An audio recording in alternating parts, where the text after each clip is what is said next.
Particulièrement pendant ces mois, nous allons parler d'un merveilleux thème, les béatitudes. Ça vous dit quelque chose, les béatitudes? On va parler de béatitudes.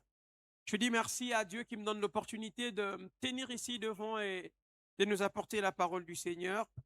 En ces gants, je dis merci au responsable de la jeunesse, le frère James, qui nous associe à ces merveilleux travail. Après, je dis merci à chacun de vous ici présents, de partout où vous êtes. Si vous n'étiez pas là, je ne pense pas que l'on parlerait aux chaises.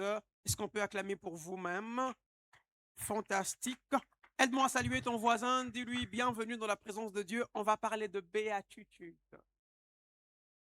Alors, je vous propose ensemble de prendre nos Bibles dans le livre de Matthieu, le chapitre 5, le verset 3 à 12. Matthieu, le chapitre 5, le verset 3 à 12. Nous ouvrons nos Bibles, nous allons lire ensemble ces merveilleux textes.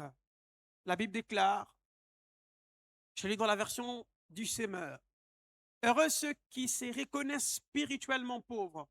Louis II dit, heureux le pauvre en esprit. Heureux ceux qui se reconnaissent spirituellement pauvres, car le royaume des cieux leur appartient. Heureux ceux qui pleurent, car Dieu le consolera.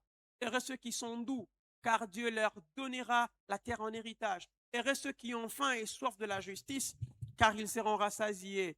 Heureux ceux qui témoignent de la bonté, car Dieu sera bon pour eux.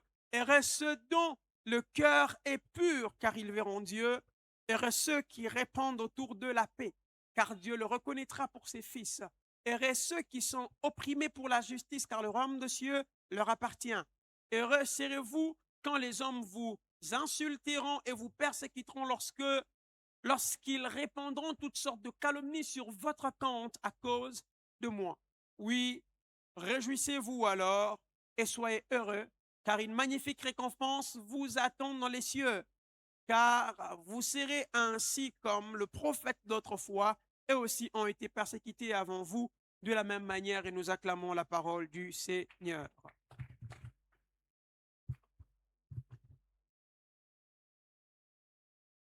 Le monde dit heureux ceux qui sont riches. Le monde appelle heureux ceux qui sont puissants. Le monde appelle heureux ceux qui sont populaires. Le monde appelle heureux ceux qui ne manquent de rien. Mais quand vous lisez ces textes de la Bible que nous venons de voir ensemble, vous avez l'impression que Jésus amène un contraste, quelque chose de totalement différent à ce que le monde appelle véritable bonheur. Alors qu'il doit commencer son ministère, c'est tout le début, la première prédication que Jésus apporte. Il monte sur la montagne, s'assied et là commence à déclarer son verdict. Heureux le pauvre en esprit. On a l'impression que c'est tout un parallèle. Le monde regarde riche ceux qui sont ses esclaves. Mais Jésus dit, heureux le pauvre en esprit. Heureux ceux qui pleurent. Heureux le doux. Heureux ceux qui sont persécutés. À première vue, lorsque nous regardons cela, ça nous paraît paradoxal. Comment on peut être heureux en pleurant? Comment on peut être heureux en étant persécuté, en ayant faim et même en ayant soif? Parce que lorsqu'on regarde la réalité du monde, ceux qui manquent de ces choses que certaines personnes dans le monde possèdent, se considèrent comme malheureux.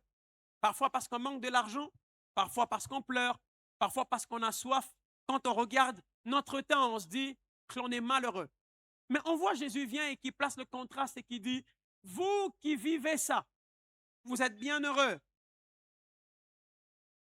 Parce que Jésus parle du bonheur, non à la manière des hommes, parce que le bonheur des hommes est basé sur les circonstances. Mais Jésus parle ici d'une bénédiction qui découle d'une relation avec Dieu et de l'espérance du royaume. Le bonheur que Jésus est en train d'aborder ici n'a rien à voir avec le bonheur à la manière dont le monde l'entend. Le bonheur dont Jésus est en train de parler ici n'a rien à voir avec la manière dont le monde conçoit le bonheur. Est-ce que vous avez une manière de concevoir du monde?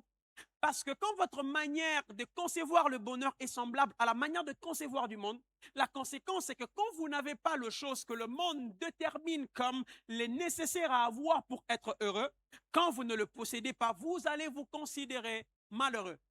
Et aborder un thème merveilleux comme celui-ci revient comme pour fixer la question du bonheur dans notre vie. Qu'est-ce que véritablement le bonheur? Les béatitudes sont les manifestes du royaume de Dieu. Savez-vous ce qu'est un manifeste? Un manifeste est une forme de loi, des constitutions qui régit un groupe de personnes. Les béatitudes ici sont le manifeste du royaume de Dieu. Comment?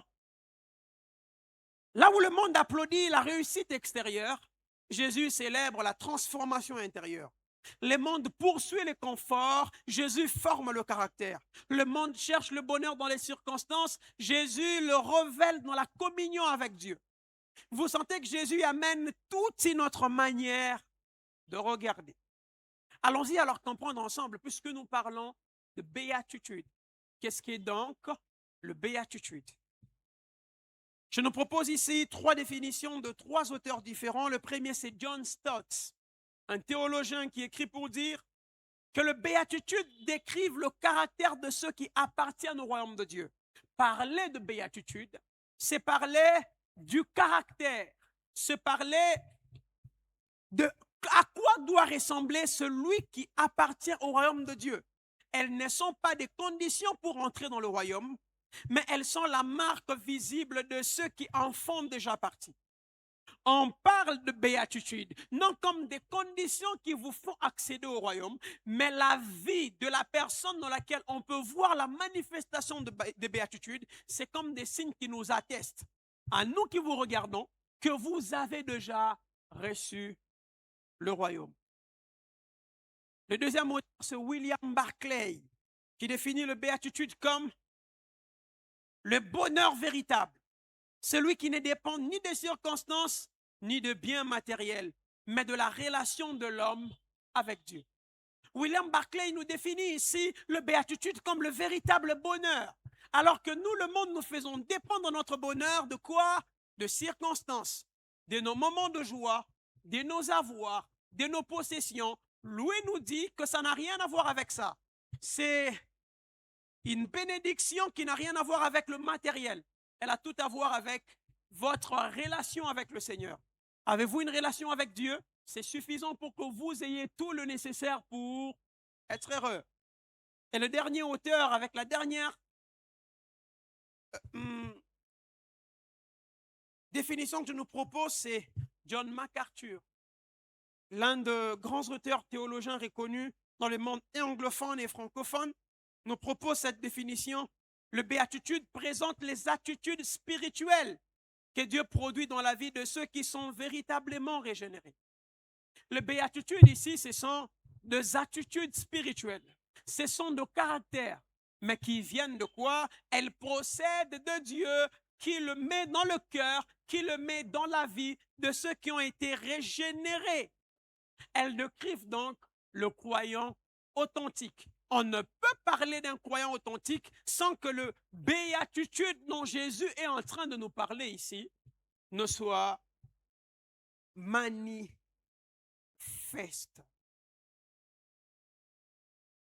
Et en voyant Jésus parler de béatitude, il parle d'une première béatitude qui est comme la principale d'entre toutes. Jésus dit quoi?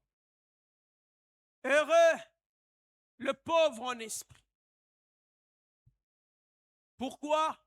Parce que le royaume de cieux est à eux.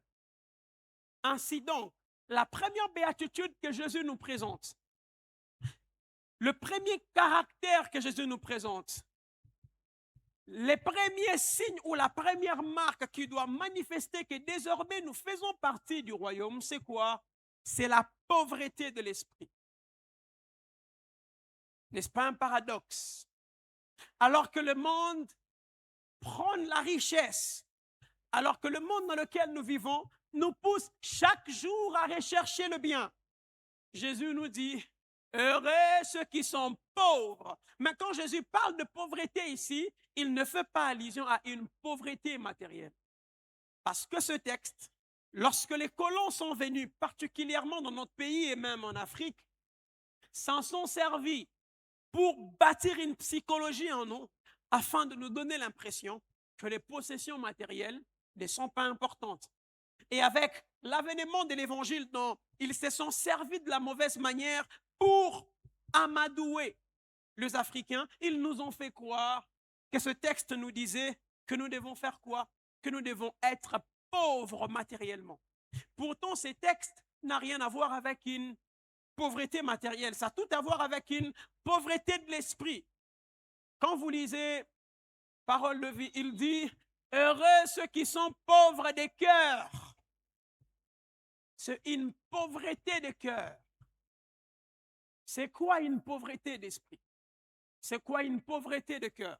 Quelle est cette qualité importante que nous devons avoir? La pauvreté de cœur, l'attitude de celui qui se sent vide sans Dieu. La pauvreté de cœur est le sentiment de celui qui se sent incapable, ne pouvant rien avoir dans sa vie sans Dieu.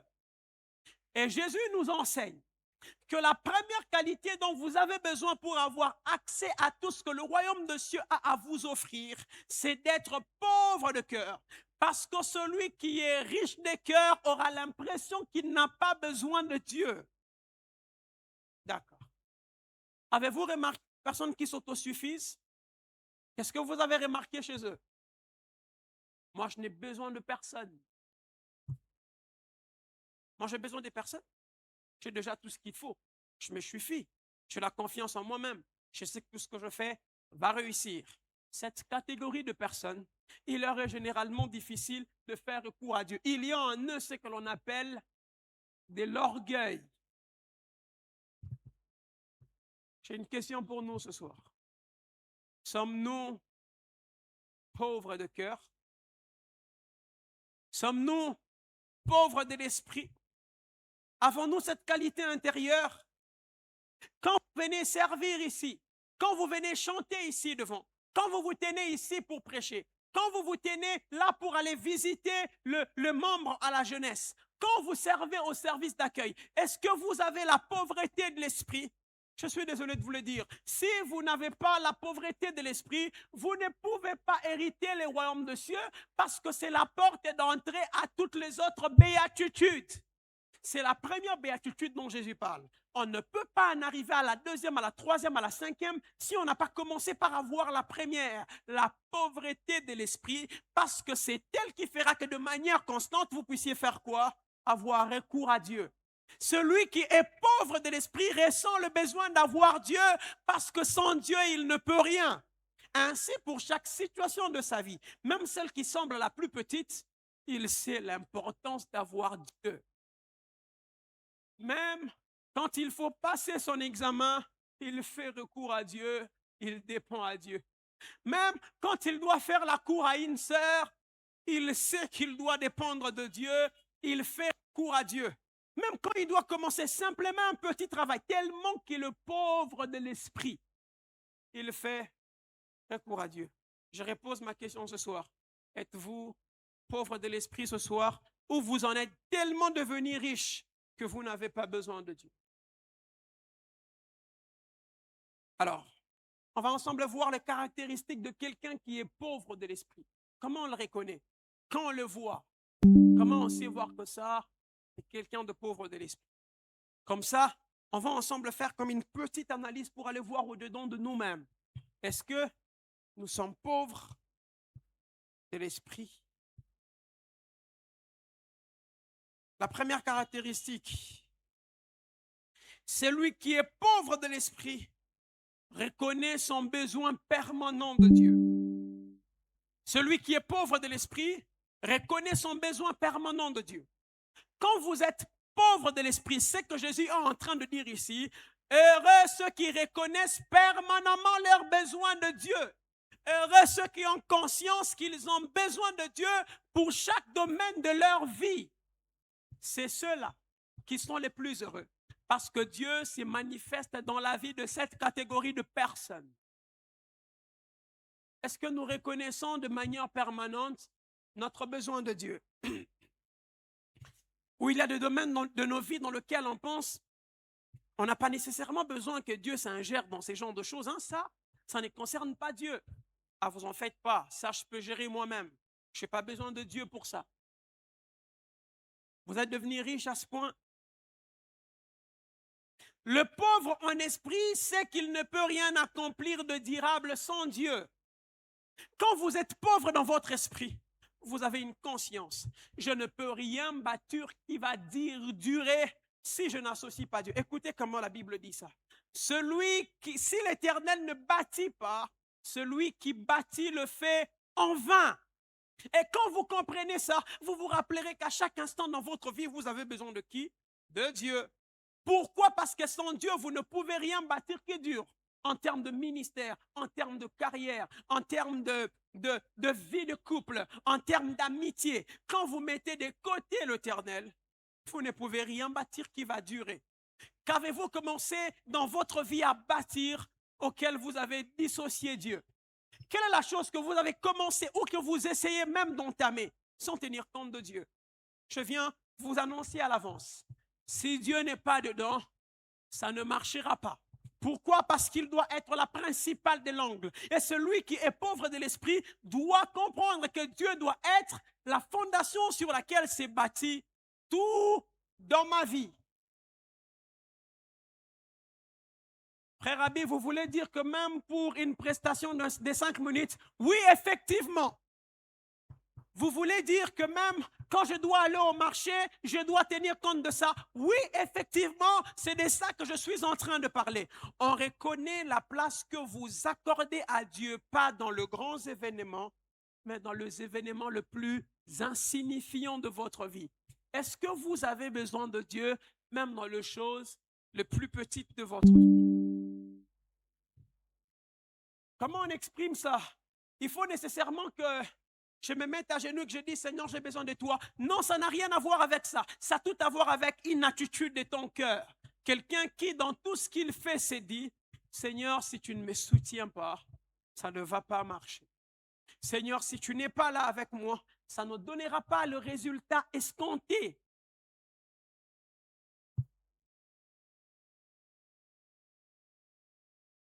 Il ne compte pas sur ses propres forces, mais sur la grâce de Dieu. Celui qui est pauvre de l'esprit ne regarde pas ses qualités, il ne regarde pas ses compétences, il ne regarde pas aux études faites.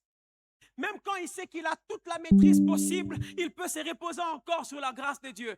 Parce qu'à compétence égale, c'est la grâce qui fait la différence. Et celui qui comprend ça, comprendra qu'il aura besoin de Dieu, même pour des choses dans lesquelles il a l'impression qu'il détient des compétences nécessaires. C'est pour ça que vous remarquerez que les personnes les plus humbles sont celles qui ont de plus gros résultats dans ce qu'elles font. J'ai écouté une histoire. Paraît-il que à l'église La Borne, à l'époque où le pasteur Verneau était encore vivant, le vendredi était un jour où on présentait des personnes qui ont de ministères, ça veut dire de jeunes, qui sont appelés. C'est généralement la journée de vendredi qu'on leur donnait l'opportunité de prêcher. Et il y en a un, le jour on la ligne pour prêcher, on avait les pasteurs d'Allo, alors qu'ils racontent cette affaire, dit qu'on avait l'impression que la prédication commençait là. Il est venu bien habillé, 3 photographes. Et quand il s'est assis, on prenait des photos à tout moment. Quand il monte, il ouvre sa Bible, il fait la prière d'introduction et il reste pendant 5 minutes calé, ne pouvant rien dire. Et le pasteur Verneau passe, il reprend le micro, il descend. Et quand il descend, il dit à celui qui était à côté de lui, la prédication vient de revenir. Quand j'étais devant, toute la prédication était partie. Parce que Dieu résiste aux orgueilleux. Quelle est la chose que vous avez commencé à croire que vous pouvez le faire par vous-même? Chers amis, toutes les fois que j'ai cru que je pouvais le faire sans Dieu, ça n'a pas marché. Ça ne m'arrive peut-être qu'à moi, à vous pas. Moi, il m'est arrivé d'aller prester à certains endroits, je me suis dit, aujourd'hui, je vais chauffer. Ils vont sentir que je suis un grand artiste. J'ai une belle voix. Toutes les fois que je suis allé comme ça, quelque chose n'a pas bien marché. Mais toutes les fois que je suis allé en tremblant, Seigneur, comment ça va se passer? Le Seigneur m'a surpris là. Celui qui néglige la grâce de Dieu ne peut pas expérimenter la gloire de Dieu. Jean le chapitre 15, le verset 5, j'aime ce que la Bible dit. Je suis le cep de la vigne. vous en êtes le serment. Celui qui demeure en moi et en qui je demeure portera du fruit en abondance, car sans moi, vous ne pouvez rien. L'exemple que Jésus donne ici est un exemple très fort. Jésus dit, je suis les cèpes et vous, vous êtes les sarments. Ça, c'est les cèpes. Et les plantes sont les sarments. La capacité de sarment à porter ses fruits, je m'excuse, à porter ses fruits, dépend de leur attachement à ces cèpes. Du moment que l'on les détache, même quand à première vue cela ne paraît remarquable, ces sarments ne peuvent plus porter aucun seul fruit. Et Jésus nous dit ceci, sans lui, nous, moi et vous, nous ne pouvons rien accomplir. Il s'agit de tout? Oui, de tout. Même de lire? Oui, même de lire. Même de comprendre ces notes de cours? Effectivement, il s'agit de tout ça. Même les choses les plus insignifiantes? Oui, il s'agit de ça. Est-ce qu'on peut atteindre ces niveaux où, même quand on doit aller sous la douche, on y va avec la mentalité de « Seigneur, même pour me laver, j'ai besoin de toi ». Ça fait rire, hein?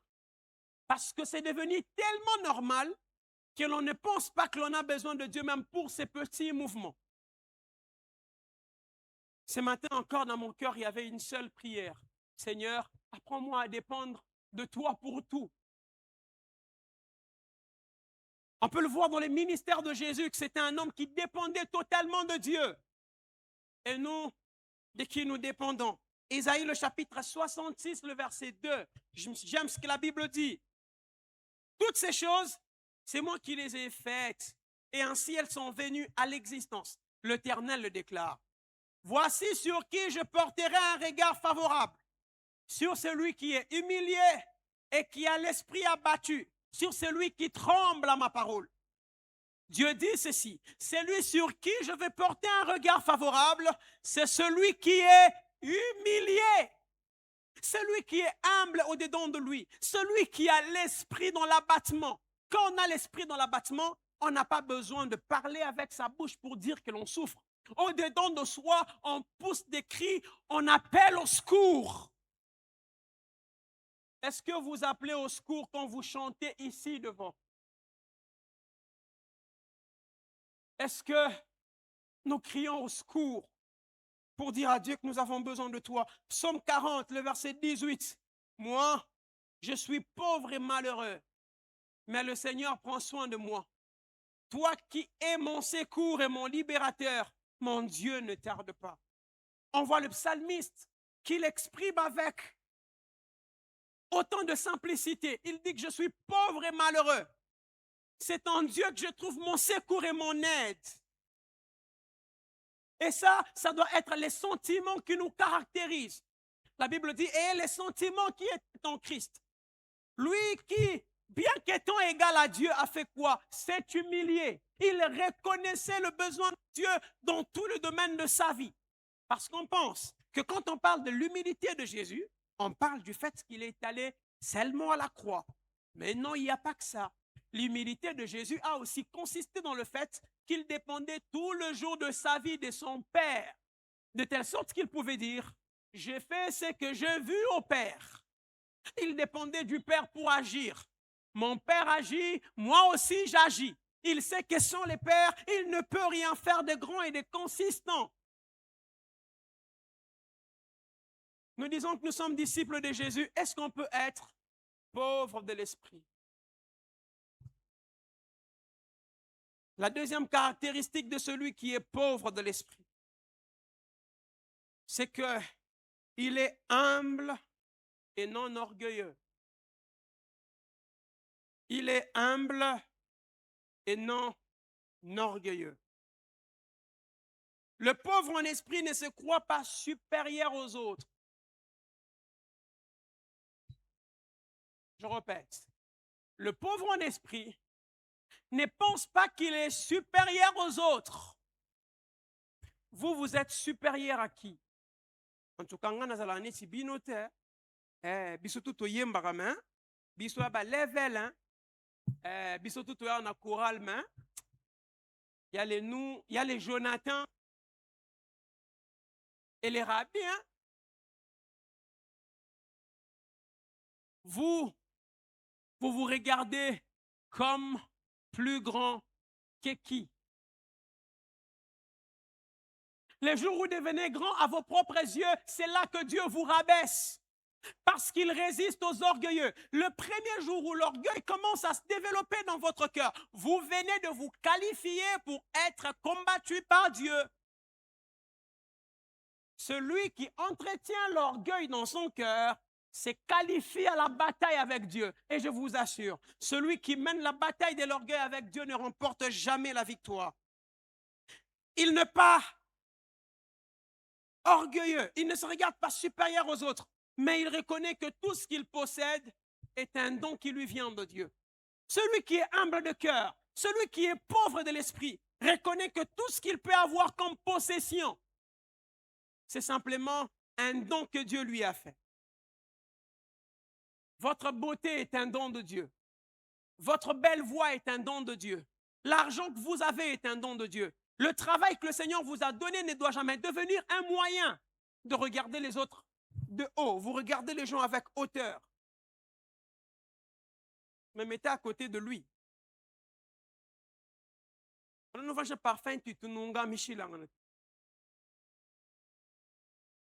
Comme j'ai vu quelqu'un qui disait dans un statut WhatsApp, il dit, si tu mets encore un parfum de moins de $20, c'est que tu mets encore l'insecticide. Maintenant, l'autre accentue ça en disant, je comprends pourquoi quand je suis assis à côté de lui, les moustiques ne me piquent jamais.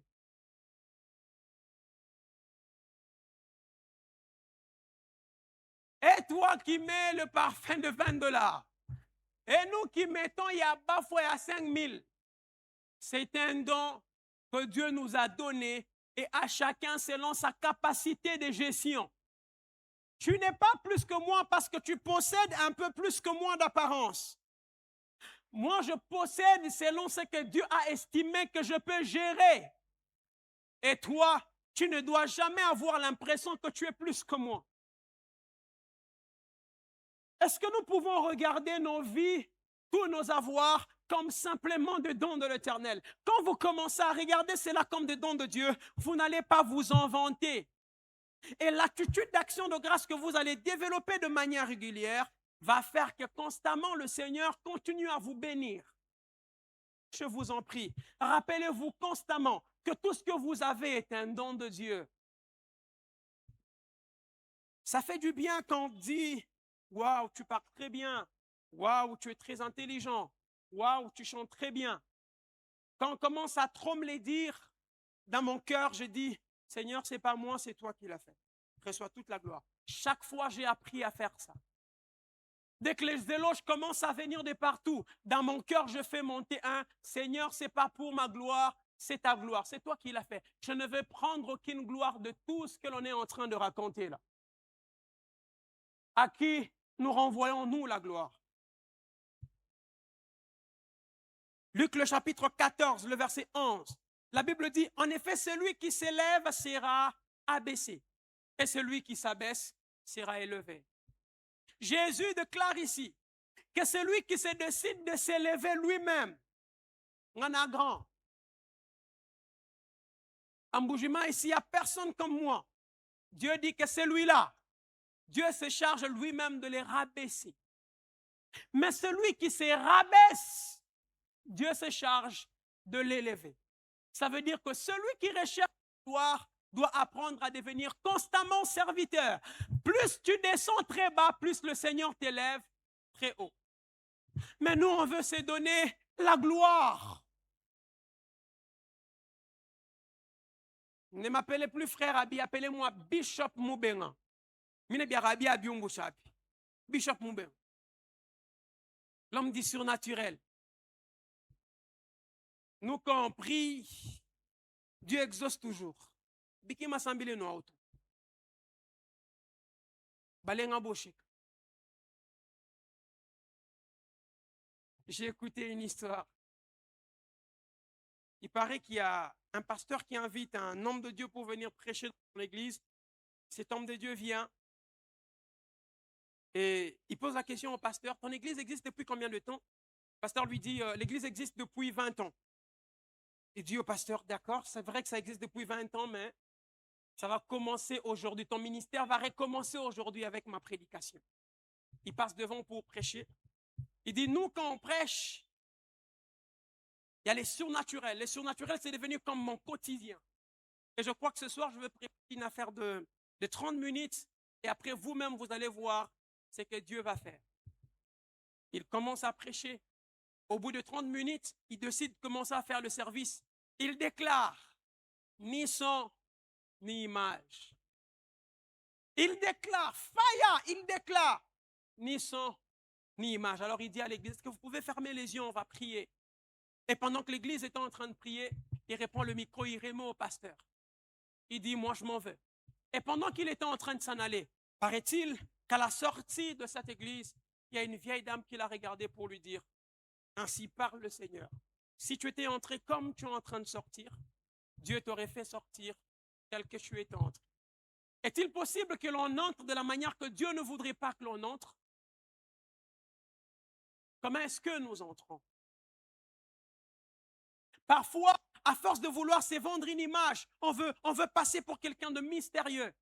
J'en connais un, véritable serviteur de Dieu avec un merveilleux don, mais je crois qu'il a de petits soucis sur lesquels il doit travailler. Un jour, on vient à un service prophétique et il est en train de prophétiser. Il dit, vous savez que mon ange est ici? Mon ange particulièrement, il est de couleur noire. Frère, pourquoi tu veux paraître spécial à nos yeux? Celui qui s'élève sera abaissé. Mais celui qui s'abaisse sera élevé. Est-ce que nous aimons la position d'abaissement? Je vous assure que prêcher devient une source de bénédiction pour de vie quand vous venez prêcher pour servir. On ne vient pas se tenir à la chair pour chercher une quelconque gloire.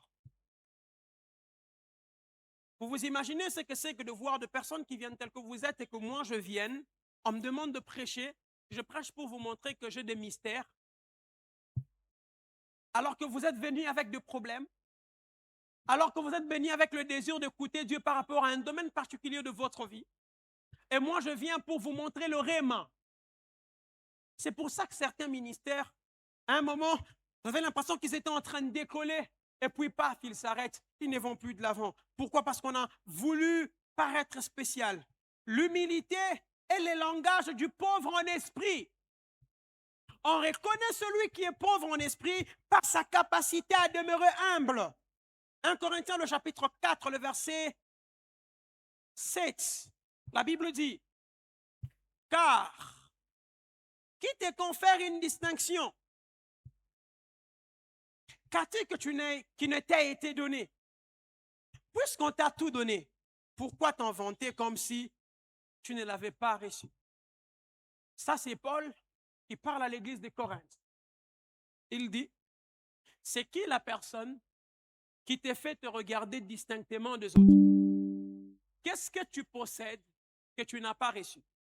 Et si tu l'as reçu, pourquoi tu te comportes comme si on ne te l'avait pas donné? Et beaucoup d'entre nous, chrétiens, nous nous comportons comme si tout ce que nous avons ici, nous l'avons acquis par nos forces. Écoutez comment Dieu parle aux enfants d'Israël.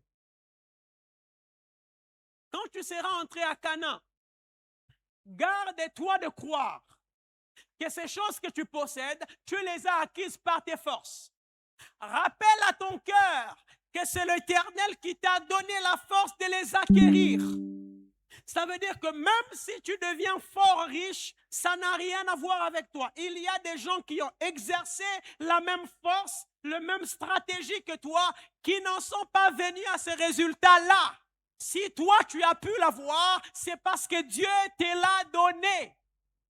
Même cette sœur, ces frères avec qui tu es en relation, c'est Dieu qui te l'a donné. Tu dois continuellement dire merci pour lui. Et tu dois le garder comme on conserve un cadeau.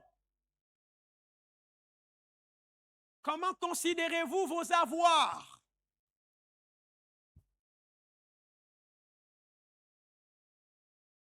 Si arrivé à Canaan, tu te comportes comme le Cananéen, on va te chasser parce qu'ils ont été chassés pour cette manière de faire. Partout où tu seras, il y a quelqu'un qui y a été avant toi. Des choses lui sont arrivées. Soit il est monté plus haut, soit il a été chassé pour que toi tu le remplaces. Si tu veux monter plus haut, applique ce qui fait monter plus haut. Si tu appliques ce qui fait chasser, on te chassera et on remplacera quelqu'un d'autre parce qu'on te l'a donné. Les jours où le roi babylonien s'est levé un bon jour pour dire « Babylone, je t'ai construit par mes propres mains ». Le Seigneur s'est levé pour dire « Ah bon? À quel moment toi tu as commencé à croire que tu as la capacité de construire de villes? Je vais te montrer que ça n'a rien à voir avec toi. Pendant 7 années successives, tu vas manger des herbes comme des animaux des champs. Parce que même les païens, c'est Dieu qui leur donne la force d'acquérir ce qu'ils ont. Troisième caractéristique, celui qui est pauvre de l'esprit est enseignable. Celui qui est pauvre de l'esprit est enseignable. Il reconnaît qu'il n'a pas toute la connaissance. Ainsi, il peut accepter d'être corrigé, formé et même instruit. Celui qui est humble d'esprit accepte d'être enseigné parce qu'il reconnaît qu'il n'a pas toutes les connaissances, il n'a pas toutes les informations. Quand il fait une erreur, il est prêt à être corrigé. Est-ce que nous sommes encore prompts à accepter la correction? Si on te suspend à la jeunesse, comment tu te comportes? Les frères James, ils commencent à se prendre pour qui? C'est Yeya, ou Yeya Saint, ou Twitch, t'es tout bon.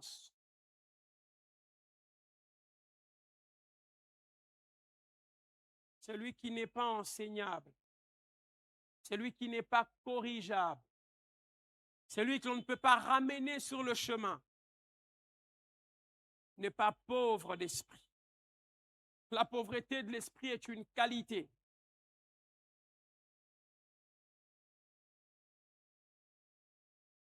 Il ne résiste pas à la vérité. La vérité, un, quand Dieu la révèle dans son cœur, mais de deux, quand les hommes la lui rappellent. Tu fais une chose, le Seigneur te rappelle que ce que tu fais, ce n'est pas bon. Est-ce que tu peux t'arrêter un instant? Ça, c'est l'attitude de celui qui est pauvre de cœur. Mais même quand tes amis te disent que les attitudes que tu as commencé à développer ne sont pas bonnes, comment tu réagis face à cela? Comment vous vivez avec vos amis?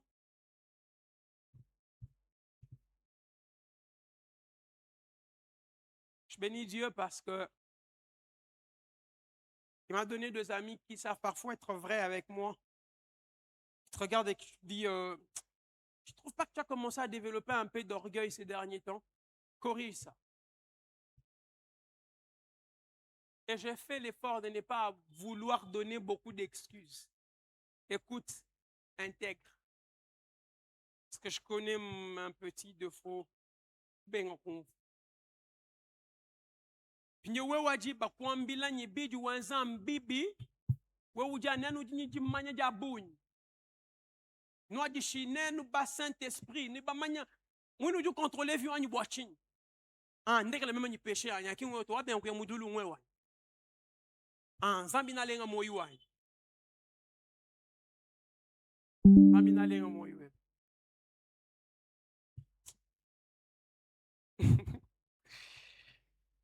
Proverbe 9:9. Je voulais dire ngeleve menu jakeka nyoa samachi. Proverbe 9:9. Donne aux sages et il deviendra plus sage. C'est lui qui peut accepter d'être corrigé, deviendra plus sage dans sa marche. Parce qu'il peut arriver même au sage de faire de petites erreurs. Mais quand vous le corrigez et qu'il reçoit la correction, il se corrige. Prochainement, il saura comment se conduire. La quatrième caractéristique, c'est que celui qui est humble, celui qui est pauvre d'esprit, dépend de la grâce plutôt que de mérite. Celui qui est humble d'esprit, qui est pauvre d'esprit, voulais-je dire, dépend de la grâce plutôt que de mérite. Le pauvre en esprit ne pense pas mériter la bénédiction de Dieu. Celui qui est pauvre en esprit ne pense pas qu'il mérite le bienfait de Dieu. Il ne pense pas qu'il mérite que le Seigneur fasse pour lui ce qu'il fait. C'est même pour ça que chaque fois qu'il prie, il désire la grâce de Dieu. Seigneur, si tu ne le fais pas, personne ne va le faire pour moi. Seigneur, j'ai besoin de ta grâce. Seigneur, je dois me marier. Je ne le mérite pas. S'il faut regarder qu'à ma vie, je ne le mérite pas. Mais j'ai besoin de ta grâce.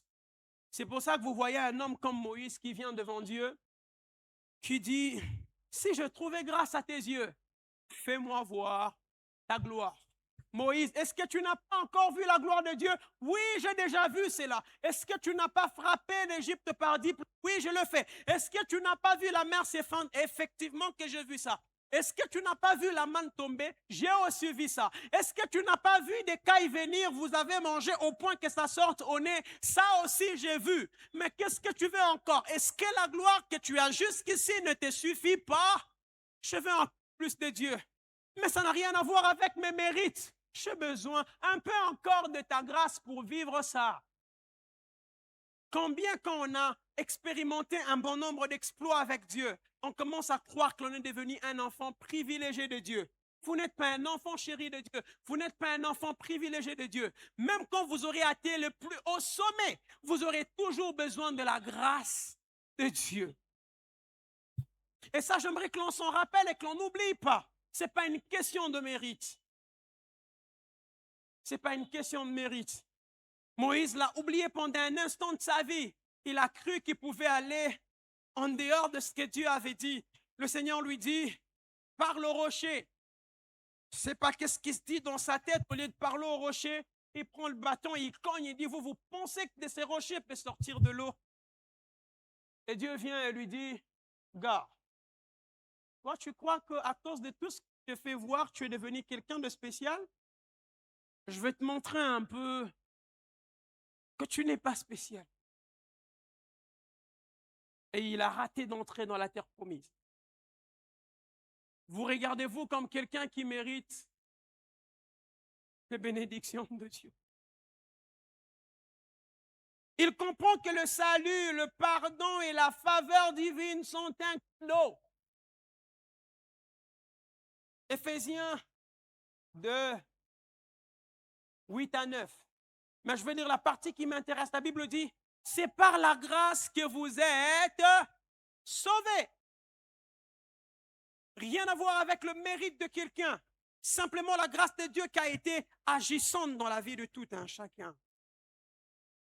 La cinquième caractéristique, donc l'avant-dernière, c'est lui qui est pauvre d'esprit et sensible à son péché.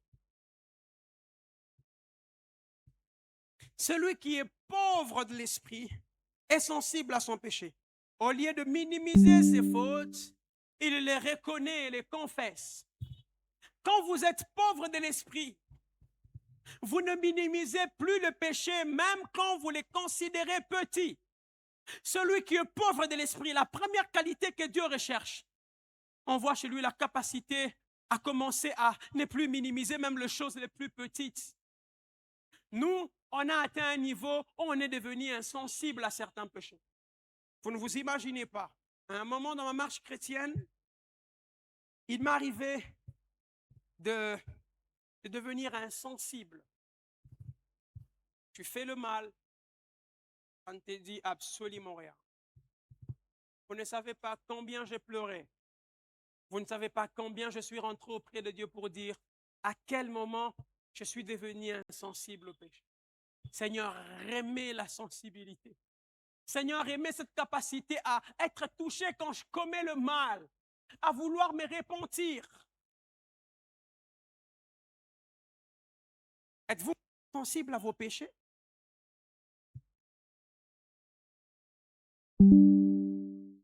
Andege larus baje sananyika wamba nangu ubwela mudisambila wakulalanga ujwa kulalanga kaya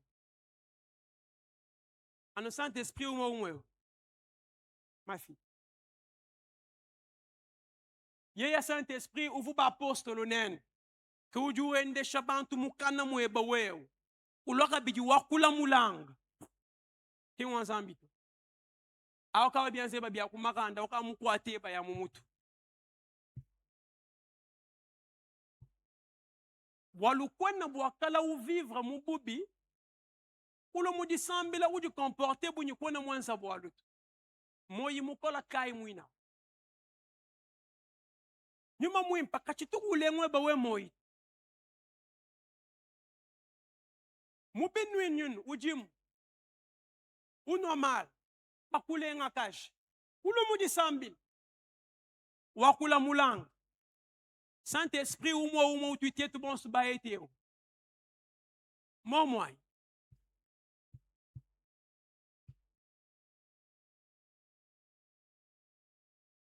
uji masturbe utangila mpoi ulo mudi sambil wakula mulanga kuiwanga te kunashaka sunsaka kwanshu kulongolola nyinzambito ah bon ma nouveauté hein peut-être que tu as la mou chrétienté pro 16 peut-être que tu dis mou pro 10 ou quand mou pro max. On a perdu la sensibilité.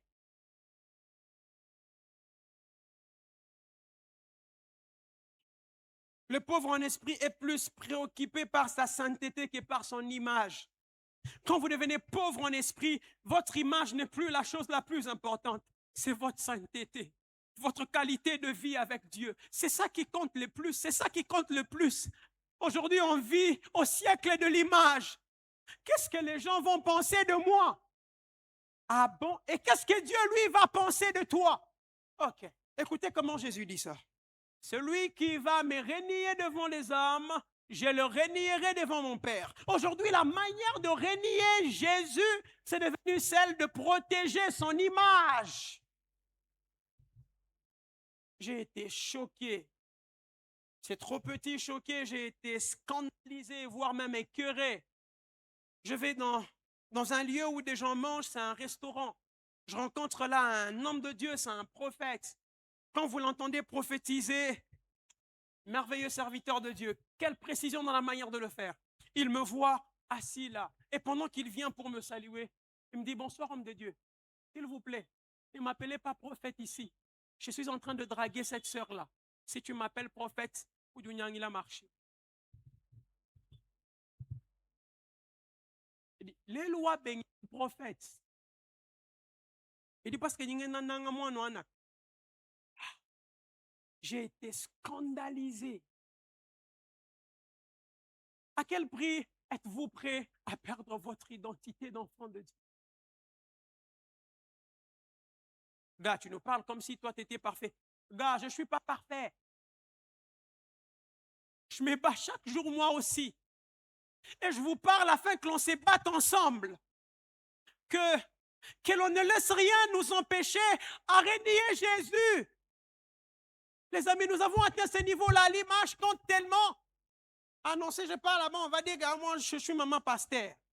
Kimujuela tulundu, bilamba, bileja mbiji. Les samedis passés, on a dit kanga chikwanga cheba. Parce que chikwanga chikangula kabatu basumbato.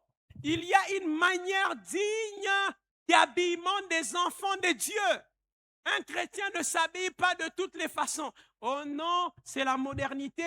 Quand nous voulons gagner le païen, il faut un peu les ressembler. La Bible dit que Jésus est venu pour le malade. L'apôtre Paul a même dit que soyez faibles avec ceux qui sont faibles et forts avec ceux qui sont forts. Il ne faut pas s'identifier aux païens pour les sauver. Les amis, on fait un constat amer. Allons voir ensemble. Les générations 2012, on descend. Quand quelqu'un qui ne connaissait pas Dieu s'est convertissait, qu'est-ce qui se passait?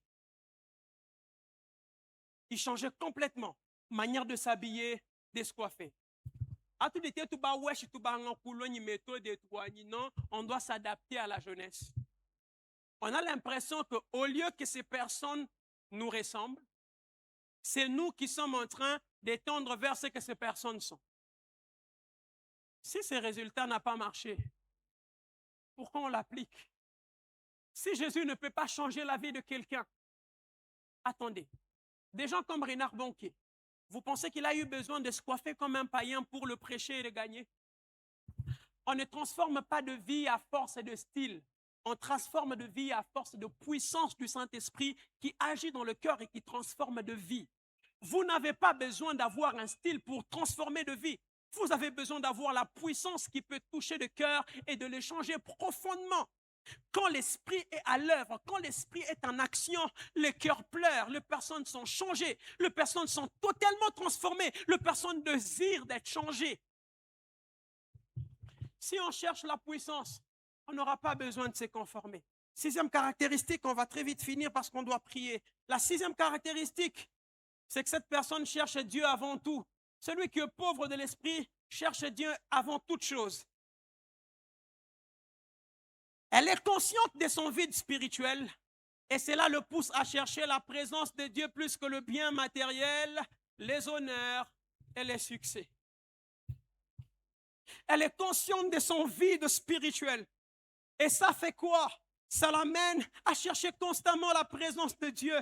C'est comme ça que quand vous lisez les psaumes 42, le verset 2, la Bible le dit, hein, comme une biche soupire après de courants d'eau, ainsi mon âme soupire après tout. Sa plus grande richesse, c'est Dieu lui-même. Notons deux choses. La première, la disposition intérieure attire Dieu plus que la méthode. Ces textes que nous avons lus ensemble, sur lesquels nous avons étudié, nous enseignent que la disposition intérieure du cœur, le positionnement de notre cœur devant Dieu, est plus important que certaines actions que l'on pose dans sa présence. La disposition de votre cœur est plus importante que la prière. La disposition de votre cœur est plus importante que les jeûnes. La disposition de votre cœur est plus importante que la retraite d'abord. Parce que beaucoup de personnes veulent aller en prière, mais ne se sont pas rassurées de l'état de leur cœur. Est-ce que dans votre cœur, vous ressentez votre pauvreté? La Bible dit, sentez votre misère, venez et plaidons. Parce que celui qui ne ressent pas sa misère ne peut pas venir plaider. Est-ce que nous sommes pauvres? Est-ce que sur base de toutes les caractéristiques étalées ici, vous vous reconnaissez pauvre? Parce que Dieu cherche ça. Je vous assure que j'aimerais être pauvre d'esprit tout le jour de ma vie. J'aimerais quitter la terre comme un pauvre d'esprit, quelqu'un qui de manière continuelle a besoin de Dieu et sait que sans Dieu, il ne peut rien faire. La deuxième chose, et nous allons prier, les sentiments de suffisance ferment la porte à l'action de Dieu. Les sentiments de suffisance ferment la porte à l'action de Dieu. Celui qui commence à s'autosuffire, celui qui pense qu'il n'a pas besoin de Dieu, ferme la porte à l'action de Dieu. Vous n'avez pas nécessairement besoin de le dire. Dieu peut le ressentir par la disposition de votre cœur. Est-ce que vous vous comportez comme quelqu'un d'autosuffisant? Ce soir, le Seigneur lance un cri. Si vous êtes pauvre, vous aurez accès à tout ce que le ciel a à offrir. Et ce soir, Dieu veut quelqu'un qui peut répondre en disant, Seigneur, je veux être pauvre spirituellement. Est-ce qu'un cœur peut élever sa voix et commencer à parler à Dieu ce soir? Élève ta voix, parle à Dieu. Ceci n'est pas qu'un message de plus. Ceci, c'est une vie que je suis venu communiquer dans le cœur. Je te prie, Seigneur, ramène-nous à cette pauvreté de l'esprit. Rappelle-nous à cette pauvreté de l'esprit. Nous ne voulons pas nous regarder comme de personnes suffisantes. Heureux le pauvre en esprit, parce que le royaume des cieux est pour eux. Je veux être pauvre. Je veux être pauvre. Je ne veux pas croire, Seigneur, que je suis devenu suffisant. Je ne veux pas croire, Seigneur, que je peux mener ma vie sans toi, Seigneur. Qui est-ce que je suis? Qui est-ce que je suis? Quelle expérience j'ai de la terre pour pouvoir affronter le défi par moi-même? Oh, j'ai besoin de toi. Oh, j'ai besoin de toi. Mon frère,